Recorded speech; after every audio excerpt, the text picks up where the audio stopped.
This is the story of Susie. Susie believed in Jesus, and Jesus is the light of the world. Before each meal, Susie would thank Jesus for the food someone else planted, cultivated, bred, harvested, slaughtered, canned, prepared, cooked, and presented. No food would be eaten until it was properly blessed. Before bedtime, Susie would pray for Jesus to heal the sick, comfort the afflicted, and ease the suffering in the world. Of course, when Susie awoke, the world's problems were still there. But somehow, it was all part of God's divine plan. When Susie got sick, she prayed for healing.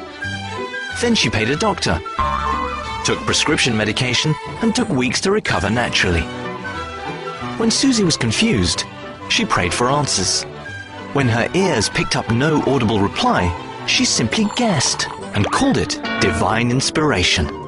When Susie's mother was in a car accident, Susie thanked God that Mum was only horribly injured and not killed immediately.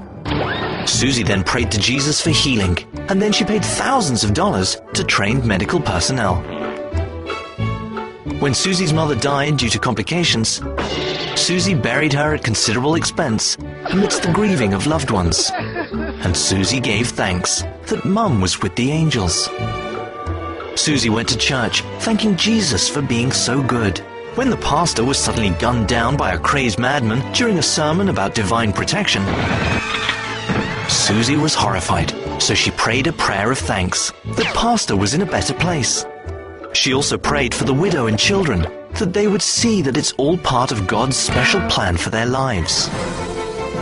When hurricanes came, Susie prayed and thanked Jesus that only a few thousand were homeless and only a few billion dollars in damage was done.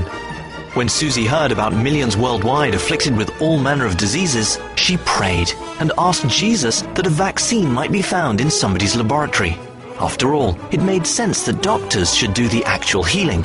God was busy making the world wonderful. When millions died from starvation and genocide, Susie wore a special button that showed how much she cared. Susie prayed fervently that Jesus would feed the hungry, comfort the sick, and uplift the downtrodden. Then she went home and watched American Idol.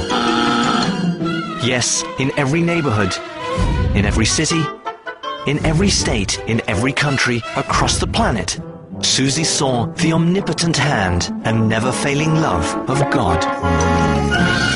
And once again, just before bedtime, Susie closed her eyes and said her prayers, because she believed in Jesus, and Jesus is the light of the world.